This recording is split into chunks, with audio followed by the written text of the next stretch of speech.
Hello friends, welcome to the Shri Ganesha IAS. So आज के chapter में हम बात करेंगे आज के सेशन में साइंस के बारे में। साइंस के सेशन को कंटिन्यू करते हैं। इसमें जो पहला जो टॉपिक है उसका नाम है लाइट। तो लाइट के बारे में बात करते हैं। तो कहता है if we can not see through an object at all it is an open object. Opaque होता है, ओपेक मतलब कि जो कुछ दिखाई ना दे, जिसको अपारदर्शी कहते हैं। मतलब ओपेक मतलब जो कुछ ना दिखाई दे। If you are able to see clearly through an object, अगर आप किसी ऑब्जेक्ट से आप क्लियरली देख लेते हैं तो it is allowing light to pass through and it is a transparent. There are some objects through which we can see but not very clearly, such objects as translucent. तो एक OPEC हो गया, एक transparent हो गया और ट्रांसकुलेंट हो गया। तो ट्रांसकुलेंट में क्या आपको थोड़ा थोड़ा बहुत दिखाई देता है बट क्लियरली नहीं दिखाई देता है। ट्रांसपेरेंट में आर पर आपको पूरा अच्छे, जैसे ग्लास क्या हो गया, ट्रांसपेरेंट हो गया तो आप आर पार देख लेते हैं। ओपेक जैसे मान लो दीवार हो गया, वो ओपेक है, दीवार के एक तरफ से दूसरी तरफ नहीं दिखता है। ट्रांसकुलेंट यानी कि आपका थोड़ा थोड़ा कुछ दिखेगा। जैसे आप वाटर के अगर आप देखें तो वाटर के देखेंगे तो थोड़ा थोड़ा आपको दिखेगा, थोड़ा थोड़ा नहीं दिखेगा, है ना। तो अब शैडोज़ के बारे में बात करते हैं। तो shadows are found when an opaque object obstruct the way of light, है ना। शैडो का फॉर्म होता है जब कोई भी ओपेक चीज़ उसके बीच में खड़ी होती है। Shadow shape is similar to object shape. Light travels in straight line. तो लाइट कहाँ से ट्रेवल करती है? स्ट्रेट लाइन में ट्रेवल करती है। तो अ white light consist of 7 colours, उसका कहते हैं विपियोर यानी कि वायलेट, ठीक है, इंडिगो, ब्लू, ग्रीन, येलो और ऑरेंज एंड रेड, ठीक है। अब आता है रिफ्लेक्शन। क्या होता है भाई? कोई चीज़ रिफ्लेक्ट करती है, मतलब झलकती है, या फिर उसको परावर्तन हिंदी में कहते हैं। तो ये रिफ्लेक्शन क्या आता है? तो reflection is when light bounces off an object if the surface is smooth and shiny like glass and water or polish metal, the light will reflect as the same angle as it hit the surface. This is called specular reflection. अब होता क्या है कि reflection is when light bounce करती है किसी भी object के साथ। तो if the surface is smooth, अगर सरफेस स्मूथ हो और शाइनी हो ग्लास और वाटर की तरह या पॉलिश मेटल का, तो लाइट फिर वहीं से आपके ऊपर पड़ जाती है, रिफ्लेक्ट करती है। जैसे कहते हैं ना कि उसके चमकने से आपका चेहरा चमकने लगता है। लाइट की, जैसे मान लो शीशा रख दिया तो शीशे के लाइट पे अगर आ रहा है, आपके ऑब्जेक्ट पे लाइट है तो दिखने लगता है। जैसे रात में आप देख सकते हैं, आप क्या करो कि अपना चेहरा रात को अंधेरे में अपना चेहरे पर लाइट जलाओ तो देखोगे तो शीशे में दिखेगा। मतलब कि आपका लाइट जो है ना शीशे पर रिफ्लेक्ट होता है, ठीक है। तो इसको स्पेकुलर रिफ्लेक्शन कहते हैं। तो we see our image in mirror because of reflection. इसी वजह से हम अपना इमेज क्या देखते हैं, कहाँ देखते हैं? आपका शीशे में देख पाते हैं। तो a particular colour of an object is scene because of reflection. An example की बात करते हैं तो an object is scene green because it observes all colour but reflects only green colour. अब देखो क्या होता है कि रिफ्लेक्शन की, जैसे मान लो कि कोई कलर है तो सारे कलर को ऑब्जर्व कर लेती है और सिर्फ ग्रीन को मतलब कि रिफ्लेक्ट करती है, तो इसलिए वो उसको हम ग्रीन कलर कहते हैं। तो वो जो रिफ्लेक्ट करता है ना वो वही कलर होता है, जैसे रेड हो गया, ग्रीन हो गया, व्हाटएवर। तो ग्रास क्या करती है? बाकी सारे लाइट्स को एब्जॉर्ब कर लेती है और सिर्फ आपका ग्रीन कलर जो है वो आपका रिफ्लेक्ट करती है। तो an object is seen as black because it absorbs all colour. तो यही वाली बात है। अगर कोई वाइट है तो ये क्या करेगा? It reflects all colour. तो अगर ऑब्जेक्ट इज सीन वाइट मतलब कि ये सारे कलर को रिफ्लेक्ट कर देता है। तो अब लाइट, उसमें कुछ क्वेश्चन है। तो light travels in straight line सही है। White object is scene white because it reflects all colour, ये भी सही है। तो इसका स्टेटमेंट होगा बोथ ट्रू। अब नेक्स्ट चैप्टर की बात करते हैं जिसका नाम है वाटर। तो वाटर के बारे में बात करते हैं तो इसमें कुछ खास नहीं है, ठीक है। तो पृथ्वी का 2/3 हिस्सा जो इसकी बात करते हैं, और एक और चैप्टर है एयर अराउंड अस। तो 2/3 ऑफ जो 71% ऑफ द अर्थ जो है वाटर से है। इसमें कुछ वाटर जो है ओशंस और सी में होते हैं, ठीक है। और most of this water is in ocean and seas. और जो water in the oceans and seas has many salts dissolve in it. तो सलाइन वाटर होता है आपके ओशंस और सी में। द वाटर इज़ सलाइन, ठीक है, इसलिए इसको सलाइन वाटर करते हैं। So it is not fit for drinking and other domestic agriculture and industrial use. हाँ, बट इसका अगर डिसैलिनेशन करते हैं, ठीक है, अगर तो डिस्टिलेशन जो होता है, अगर डिस्टिलेशन कर देंगे तो सॉल्ट को हम बाहर कर सकते हैं, जो कि कहीं कहीं पे लगाया जाता है। जैसे इजराइल बहुत सारा प्लांट अपना इस तरह का लगा रखी है। तो water from ponds, lakes, rivers and wells is used by living beings on land. तो वाटर भाई जो मतलब जो लिविंग बींग्स हैं आपका लैंड, लेक्स, रिवर्स, वेल्स, इन सब जगहों पे इसका इस्तेमाल करते हैं। तो water cycle maintains balance of water on earth. तो water cycles maintains balance on earth. Water is lost by the process of evaporation and transpiration. Water evaporation से भी लॉस होता है और ट्रांसपीरेशन से। तो इवेपोरेशन कहाँ होता है? तो इवेपोरेशन सपोज करो कोई वाटर बॉडीज़ है वहाँ से होता है, और ट्रांसपीरेशन प्लांट्स एंड ट्रीज से होता है। तो प्लांट्स एंड ट्रीज भी वाटर क्या करते हैं, वो मतलब एटमॉस्फेयर में वो निकलता है, ठीक है। तो उस प्रोसेस को ट्रांसपीरेशन कहते हैं। जैसे रूट्स, प्लांट्स और ट्रीज क्या करता है, रूट से वाटर लेता है, ठीक है। फिर उसके बाद this lost water come again on land by the process of condensation. और फिर यही सारे जो वाटर रहते हैं वो ऊपर जाके बादल क्लाउड फॉर्म करेंगे और फिर जाके ज़मीन पे फिर से गिर जाएंगे। तो एक वाटर साइकिल चलता है। इवेपोरेशन के बारे में बात करें तो evaporation takes place from all open surface water. As result water vapour gets continuously added to air. तो evaporation of water is slow process, और ये इवेपोरेशन ऑफ जो वाटर होता है काफ़ी स्लो होता है। More temperatures more rate of evaporation. तो जहाँ जितनी ज़्यादा टेम्परेचर रहेगी उससे वहाँ पे उतना ज़्यादा इवेपोरेशन होगा। जैसे कि इक्वेटोरियल रीजन में ज़्यादा क्या करते हैं, इवेपोरेशन होता है, तो वहाँ पे इक्वेटोरियल रीजन में थ्रू आउट द ईयर क्या होती है, बारिश होती ही रहती है।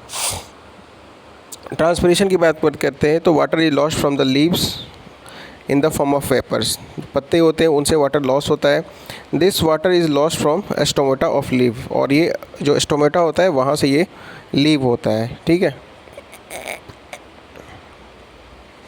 अब कंडेंसेशन का मतलब होता है बादल बनना, इसको संघनन कहते हैं हिंदी में। तो the process of condensation plays an important role in bringing water back to the surface of अर्थ।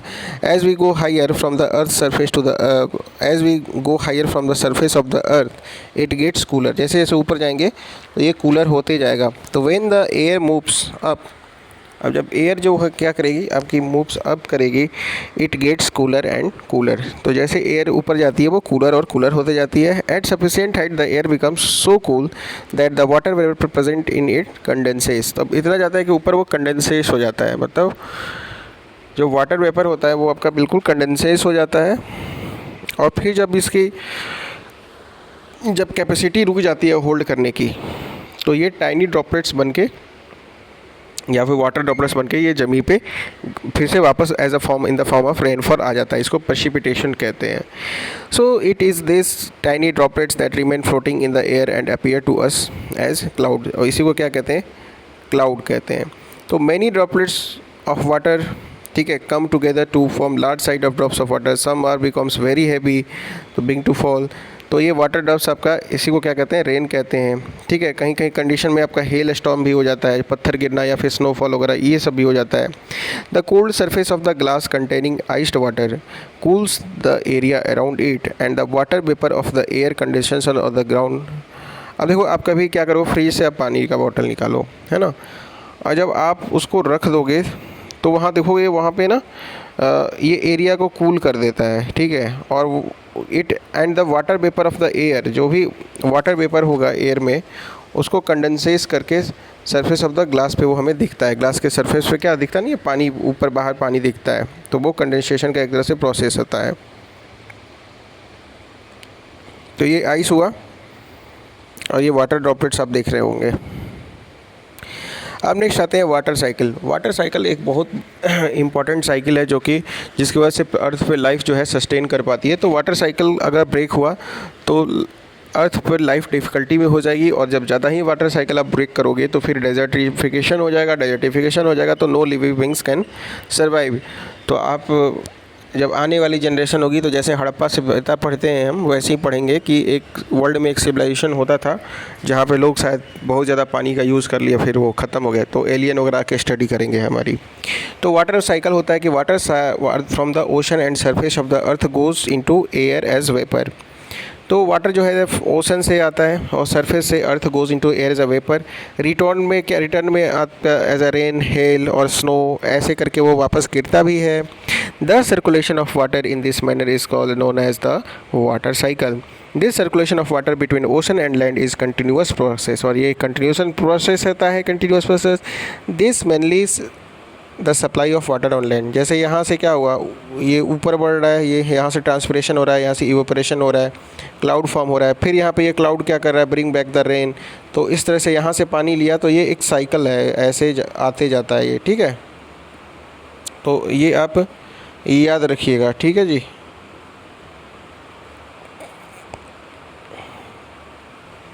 अब बात करते हैं ओशनिक वाटर। तो most of the water that falls on the land as rain and snow sooner or later goes back to the ocean. अब ये फिर ocean में चला जाता है। Snow in the mountains melts in water. अब मान लो पहाड़ से पानी बर्फ़ मेल्ट होता है तो फिर नदी के रास्ते, नदी कहाँ जाके गिरती है? समुद्र में गिरती है। तो इस तरह से वो कर करके वो वापस से समुद्र में चली जाएगी, ठीक है जी। तो इससे क्या होगा? अल्टीमेटली सी राइज आपका सी लेवल का इंक्रीज़ होता है या फिर ओशन में वाटर आते हैं। तो snow in the mountains melts into water, this water flows down to the mountain in the form of streams and rivers. Some of the water that falls on land as rain also flows in the form of rivers and streams.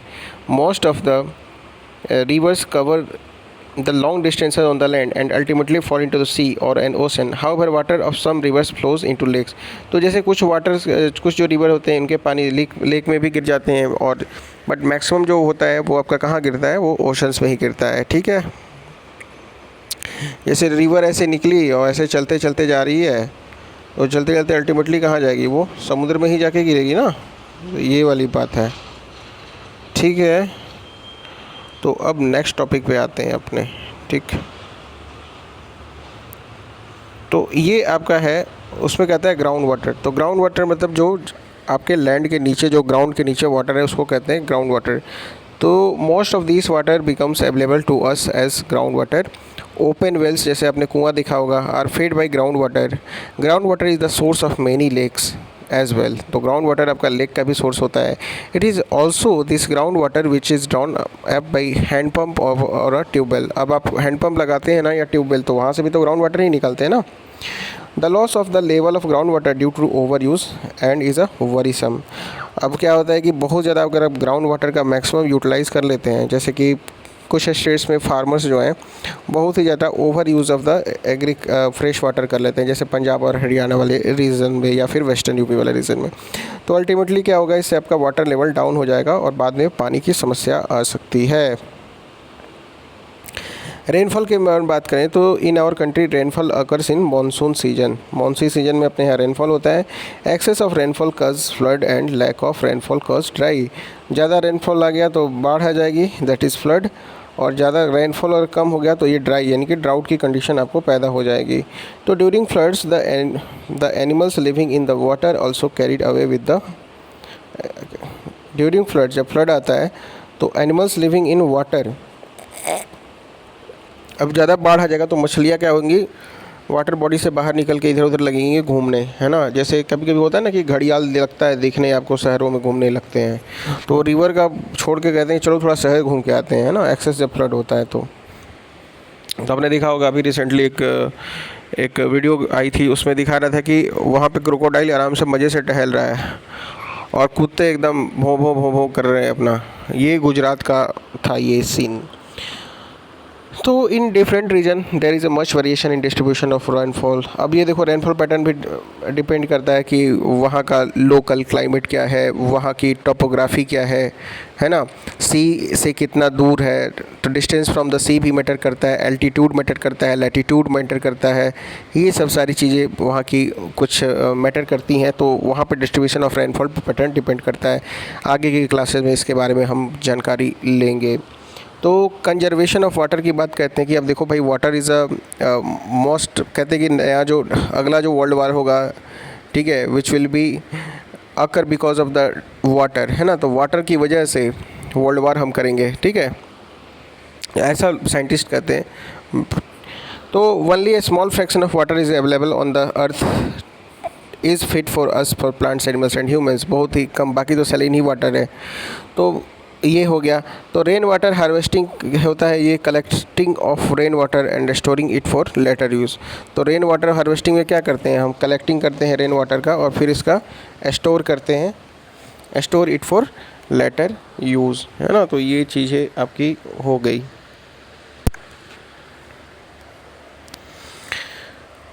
तो इसके बाद से फिर जब आता है ये जो रेन वाटर हार्वेस्टिंग है, इसको ये collecting of rain water and storing करना। जैसे आप छत पे क्या करो, आप कुछ इस तरह का स्ट्रक्चर बना दो, है ना, जिससे रेन वाटर आपका यहाँ से जमा हो और ये फिर धीरे धीरे नीचे जाके एक आप खुद ग्राउंड एक्वाफायर बना दो इस तरह से।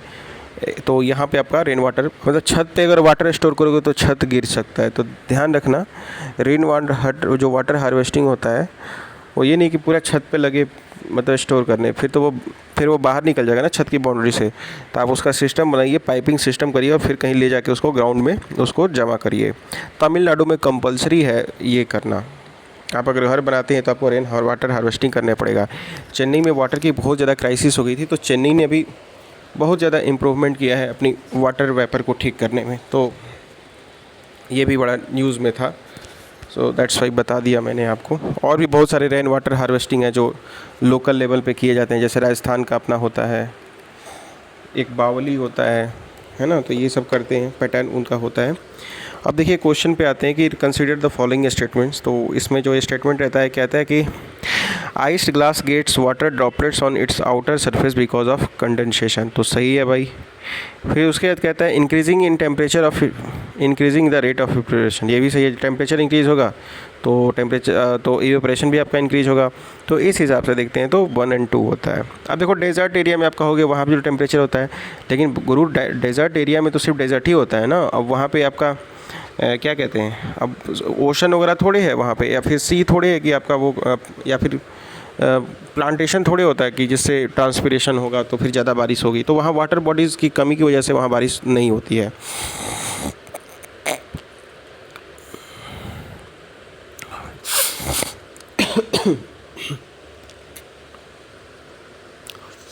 अब कह रहे हैं कि water is brought on the surface of the earth by the process of,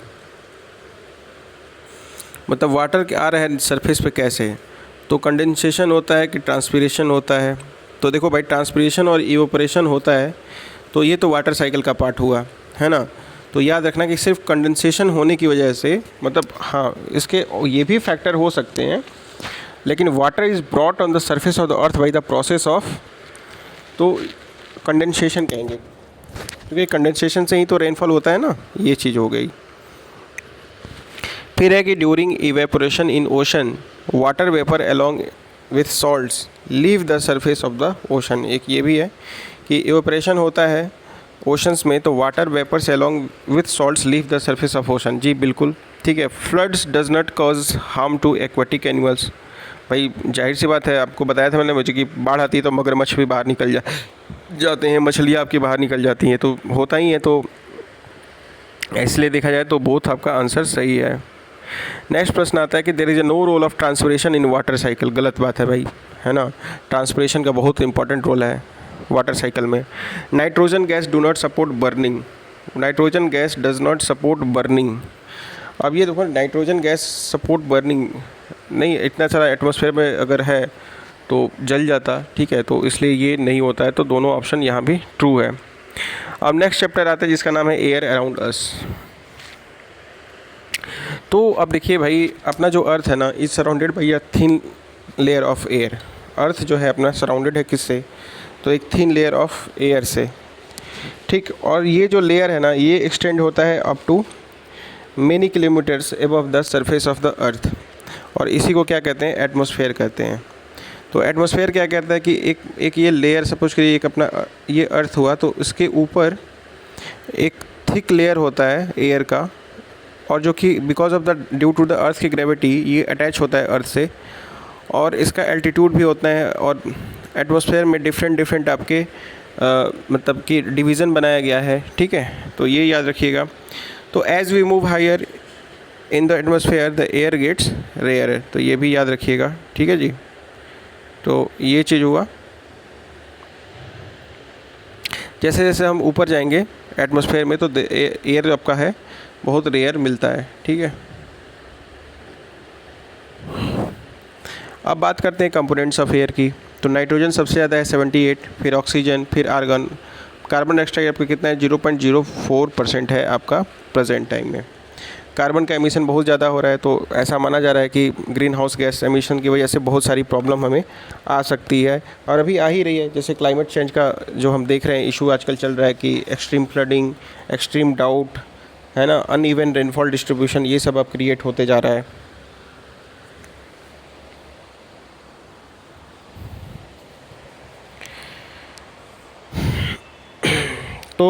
ये देख लेते हैं।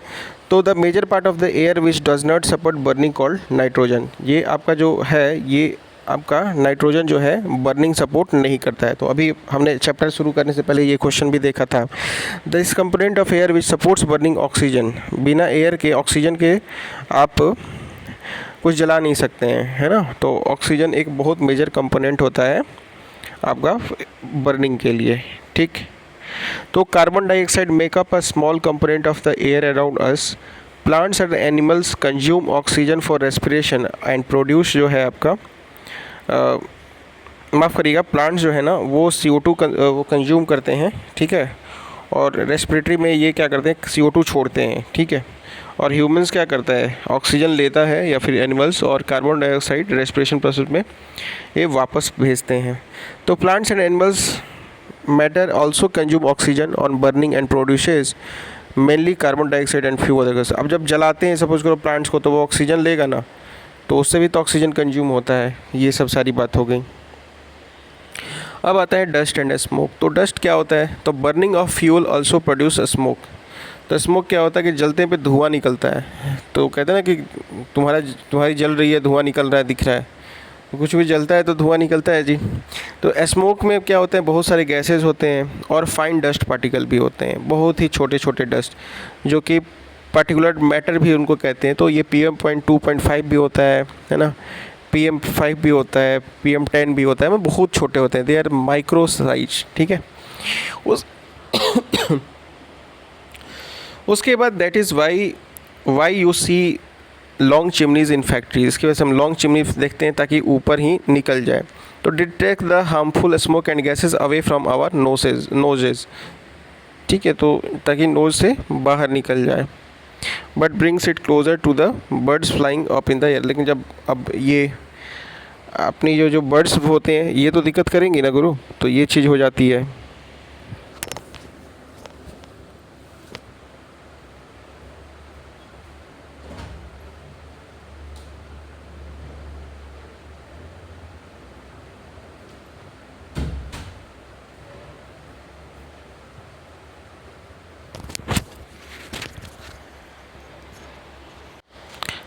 ठीक है जी। तो ये आपका हो जाता है, तो ये हार्मफुल अपना ये गैस वगैरह रिलीज़ होता है, इसलिए चिमनी को लंबा बनाते हैं ताकि बाहर डस्ट एंड स्मोक को हम बाहर दे सके, ठीक है।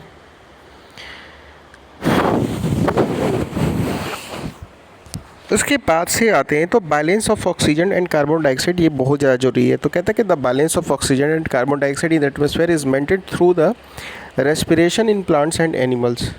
तो रेस्पिरेशन के प्रोसेस से ये होता है। जैसे मान लो कि आप ज़्यादा से ज़्यादा प्लांट्स लगा रहे हो, तो जितना ज़्यादा प्लांट्स लगाओगे उतना ज़्यादा जो एटमॉस्फेयर का CO2 होगा वो प्लांट्स जो है कंज्यूम कर लेगा in the process of photosynthesis, और ज़्यादा से ज़्यादा ऑक्सीजन भी रिलीज़ करेगा। तो इससे क्या होगा, बैलेंस बना रहेगा। अब सपोज करिए कि आपने क्या करा कि आप सिर्फ ऑक्सीजन ले रहे हो बट आप ट्रीज़ नहीं लगा रहे हो, प्लांटेशन नहीं कर रहे हो, है ना, और अब बहुत ज़्यादा इंडस्ट्रियल एक्टिविटीज़ कर रहे हैं, इसकी वजह से CO2 का बहुत ज़्यादा एमिशन हो रहा है। तो ये अल्टीमेटली क्या करेगा कि बैलेंस को जो अर्थ, ये ग्रीन हाउस, अब ये CO2 क्या होता है, ग्रीन हाउस गैस है। तो ये जो ग्रीन हाउस गैस होता है ना, ये ग्रीन हाउस गैस क्या करता है आपका, ठीक है, ये ग्रीन हाउस गैस अर्थ के टेम्परेचर को वार्म करता है। तो जब ज़्यादा CO2 हो जाएगा तो ज़्यादा अर्थ का टेम्परेचर वार्म हो जाएगा। जब ज़्यादा अर्थ का टेम्परेचर वार्म हो जाएगा तो जो आइस कैप्स या ये ग्लेशियर्स हैं ये मेल्ट होने लगेंगे, सी सरफेस का टेम्परेचर इंक्रीज़ हो जाएगा। तो आपकी एलनीना ये सब एलनीनो की कंडीशन हो जाएगी, जिससे इंडिया में और एशिया में क्या होगा कि रेनफॉल की डेफिशिएंसी हो जाएगी, और साउथ अमेरिका में क्या होगा आपका बहुत ज़्यादा फ्लडिंग आ जाएगा ड्यू टू एक्सेसिव रेनफॉल। तो बहुत सारी कंडीशन रिस्पॉन्सिबल हैं, इसलिए जो हमें बैलेंस की ज़रूरत है, ठीक है। तो इसमें यही बात की गई है। तो respiration oxygen is taken and CO2 is release. तो फोटोसिंथेसिस में यही सब सारा बात है। Wind make the windmill rotate. The windmill is use to draw the water. अभी की विंड मिल के बारे में कि विंड मिल आपने देखा होगा, ये रोटेट होता है। तो विंड मिल क्या करता है, ये is use to draw water from tubewells to run flour mills. तो ये फ्लावर मिल्स के लिए यूज़ करते हैं। ये इलेक्ट्रिसिटी जनरेशन के लिए भी यूज़ करते हैं। Air helps in the movement of sailing yards, gliders, parachute, aeroplanes, fish, birds, bats, insects can fly due to the presence of air. मतलब एयर का ये इंपॉर्टेंस है कि मतलब चिड़िया आपकी उड़ती है, है ना, ये सब सारी चीज़ें। इवन एयर रिस्पॉन्सिबल होता है ना बहुत सारी चीज़ों का। Air also help in disposal of seeds and pollen. अब एयर का क्या है और रोल है, जैसे पॉलन ग्रेन्स या सीड्स हो गया, ये सब भी प्लांट्स वगैरह पे जाते हैं, है ना, पॉलन फ्लावर्स, ताकि वो फिर से उनका क्या कहते हैं, आपकी रिप्रोडक्शन उनका हो सके, है ना। तो air plays an important role in water cycle. Water cycle में भी भाई बहुत इंपॉर्टेंट रोल है। Air is found everywhere, we can not see air but we can feel it. Air is motion, अगर मोशन में है तो उसको विंड कहते हैं। Air is present in water and soil. Air थोड़ा सा भी होता है आपके वाटर में भी होता है, सॉइल में होता है। सबसे ज़्यादा एयर आपके होता है ब्लैक सॉइल में, इसलिए वो देखो वहाँ मिट्टी एकदम बिल्कुल फट से जाती है, तो वो कॉटन के लिए बहुत सूटेबल होता है। Air is a mixture of nitrogen, oxygen, CO2, water vapour and a few other gases. तो एयर क्या है, मिक्सचर है किसका, नाइट्रोजन का, ऑक्सीजन का, और वाटर वेपर भी होता है, और फ्यू अदर गैसेस, ठीक है। सम डस्ट पार्टिकल में ऑल्सो, आपके डस्ट पार्टिकल भी उसके पार्ट होते हैं। Oxygen supports burning and is necessary for living organism. Oxygen क्या होता है, ये सपोर्ट्स करता है ना बर्निंग का, और नेसेसरी है लिविंग ऑर्गेनिज्म के लिए, ठीक है। The envelope of air that around the earth is known as atmosphere, और उसी को एटमॉस्फेयर कहते हैं, जो आपका इन्वेलप यानी कि कवर की तरह बना होता है। Aquatic animals use dissolve air in water for respiration. अब जो ये जल में रहने वाले जो हैं एक्वेटिक एनिमल्स, जो भी एक्वेटिक एनिमल्स हैं, वो डिजॉल्व मतलब जो एयर जो होता है ना वो वाटर में डिजॉल्व होता है। आपको पता है ना एयर किसका बना होता है, सॉरी वाटर क्या होता है, H2O होता है। और क्या होता है कि एयर में भी, वाटर में भी एयर होते हैं, ठीक है। तो ये एक्वाटिक एनिमल्स उसको लेते हैं अपने गिल्स वगैरह से। Plants and animals depends on each other for exchange of oxygen and carbon dioxide from air. तो ये भी याद रखिएगा, ठीक है। तो nitrogen and CO2 constitute 99% of air. गलत है भाई, सिर्फ नाइट्रोजन 78% है, CO2 तो 0.004% है। तो इस हिसाब से ये गलत हुआ। Air can not seen but it can feel, तो इस जी हाँ ये सही है, तो ओनली 2 करेक्ट, ठीक है। उसके वजह से arrange the following gases in decreasing order in the volume present in their. तो याद रखिएगा, पहला नाइट्रोजन, फिर ऑक्सीजन, तो 2 4 3 1। तो जो 4 3 1 कौन है आंसर इसका, ये हो जाएगा बी। अब इसी के साथ क्लास 6 की NCERT कंप्लीट होती है। आगे के सेशन में हम क्लास 7 की NCERT करेंगे, जो कि काफ़ी एक इम्पॉर्टेंट चैप्टर है, ठीक है। तो thanks for watching the Ganesh IAS, keep watching. जय हिंद, जय भारत।